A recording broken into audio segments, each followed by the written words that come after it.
Kedekatan. Pendekan. Hi guys! Welcome back to my channel. If you just joined me today, hello, my name is Henny and welcome to the journey. Yeah, I finally got my new intro, you guys. Alright, I think so much before I filmed this video. After a few months now, I finally get everything done and get the points of what I'm gonna talk about today. I've written it down in a notebook, so I won't miss out anything that I want to share with you guys today. That's what I basically do because I have a lot of ideas that I want to share with you guys, but I tend to forget what I want to say when I face the camera. I have made it into a few questions, so I'll answer the questions based on my personal experience too. Perhaps you can get more information and a rough idea of what is it going, what to expect. By the way, I have an ice cream here. Because I feel that it will be really boring to just watch me and look at me talking so much with a little bit of leftover ice cream in my fridge. I just had my lunch and I want to grab some snack. Okay, I'm not sponsored by Walls, I just love this ice cream and I had it a lot of times. I moved to Singapore exactly on 25th of September 2015. Yes, I finally get to move out from this house. I finally get my freedom. I finally can do anything that I want. I took higher diploma in hospitality management in Chartered Institutes. That's one of the private schools in Singapore. And before that, I actually applied for an international business course at PSB Academy, if you guys are wondering. I initially want to study business. I want to take international business because I feel that it's more general in usual and that's what people always take. But then one day I feel that no, I don't want to study business. I feel that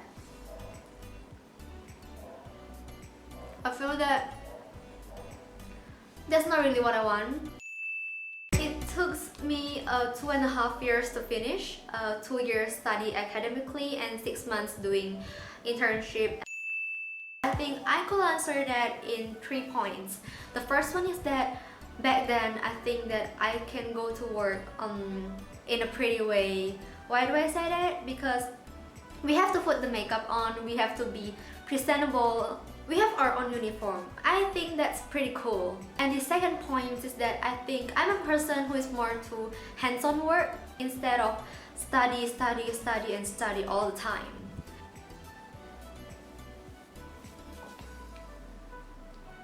I think this industry really suits my personality because I'm a very active person, in fact a very hyperactive one. I talk a lot, I love to meet new people. I think hotel is the best option that I could go for at a point of time. In fact, I really love my jobs and I really love the way hospitality equals to my personality. And the third point is that I think hotel is a place where there always needs people to serve the other people. I will have a great career opportunity for my future. That's what I think of when I first want to study for this course. Actually, Singapore wasn't on my option list at that time. How do I explain this? Let me take a big bite first.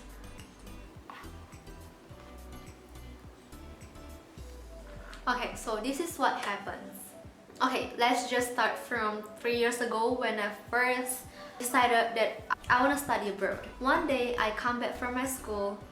That was still in my 18, I was still in my senior high school, and told my mom that, Mom, I want to study abroad.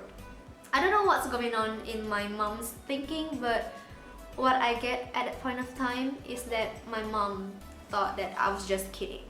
So days and days passed by. I do a lot of research about the countries and the courses I want to go with. Singapore absolutely was not in my option list.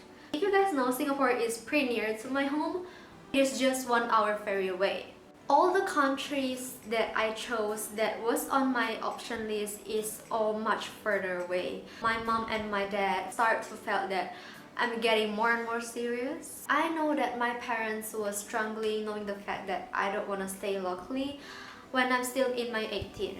And I think that's pretty normal to a typical Asian parents.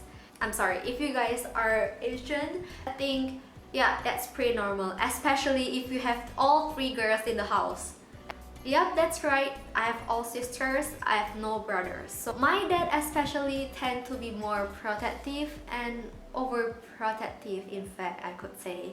At the first time, my parents really refused to let me study abroad. They just want me to study locally. What's my intention to study abroad? What's my point? I explain to them and we really communicate a lot. We think of in the middle point, so that's balance. My parents told me that the farthest I could go is Singapore. I think that's the middle point where we find the balance. My parents don't want me to go any much further and I could still study abroad. I understand their decision because I think Singapore is a country where they think is still reachable and protectable area, just a ticket and they can go there anytime they want. But I think now if I want to go somewhere further, I think that's completely fine for them because yeah, I think they have got used to it already. I could say that I don't regret spending my 2.5 years in Singapore. I think this country is really a beautiful prosperity country. In fact, I feel that I experienced things beyond my expectations. I absolutely feel that I am way more confident and independent compared to me 3 years ago. Okay, this is what happens. Most of the people thought that, oh, you live so near to your home, how can you say you can be dependent? It's like you can go home anytime. I thought that this only happens to me, but no. My school friends and my friends at work, especially Malaysians, do feel this problem as well. Okay, let me tell you guys something. You say that we live in an area which is still very near to our home compared to yours. People think that you live so nearby to your home, you can go home anytime. Yes, anytime they say. Okay, so no hard feeling here. I just want to share my experience to you guys. At the beginning of my studies, I often go back home. The opposite happens when I was in my late studies and when I was doing my internship. I seldom come back here because I don't have time to do that. What I think from being dependent is that you have everything done by somebody else, such as laundries, meals, and even house cleaning. But in my opinion, being independent is that we do things by ourselves. And the most important thing is that when you are alone, you have to be responsible of yourself. You have to take care of yourself. For me, when I was living alone, I don't want to worry my parents especially. I tend to keep things by myself. I only report the good news. I don't want to tell them about the bad things happen to me. I think it's not really necessary to let people worry about you when they are miles away from you. I say this because me and my parents as well, we are very close, we are like friends, we can talk about anything. This is the route that I chose. This is the way that I chose. Even it's crazy, I gotta get it done. I know the fees to afford in Singapore, especially school fees as a foreigner study abroad is pretty much more expensive than local. So what I have in my mind is that I have to do my best. Even though I might not be the best in my class, I do face stress pretty often.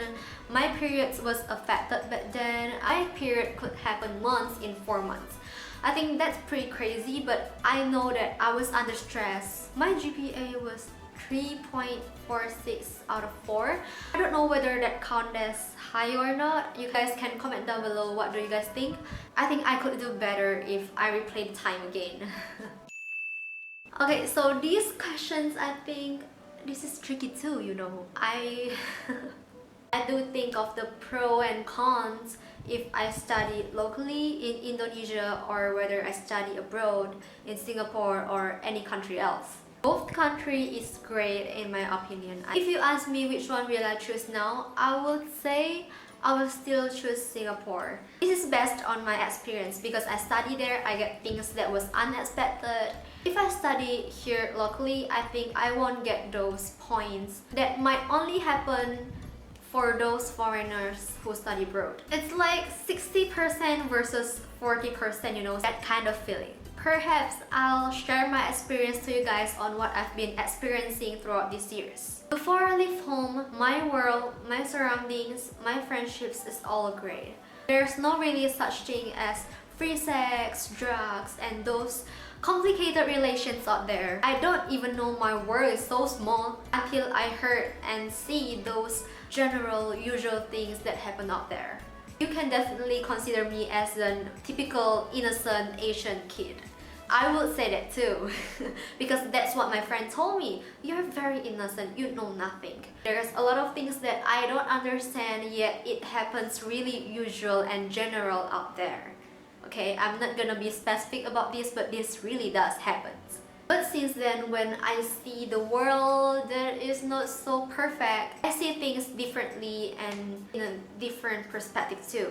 This is just a small example. I could learn more things, you know. I learned more about the culture, languages. My Chinese is way more better than my English for now. I have a lot of Chinese friends in Singapore when I was studying. In fact, until now, this is really funny, you know. I could speak basic Chinese. And 3 years ago, when I first start to talk to them, they don't even understand what I'm talking about. Start from the pronunciation and the words used, it's all different. My friends was generally from Beijing and other countries in China.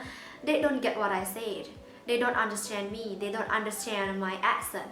I think that's really cool, you know. I could say that until now, the difference that is very visible is that they could speak much more slower and I could speak much more better. That's what complete us. We learn from each other. I really appreciate the fact that we learn from each other, we respect each other, we learn typical unique things from the countries that we have never been before. I never been to China, they never been to Indonesia, but from the story, we all know that, oh, roughly, this country was like that. Even though sometimes culture might be tough for you, might be different, might create misunderstandings, I personally think the most effective way to solve this problem is that you have to get into the circle and put yourself in other shoes.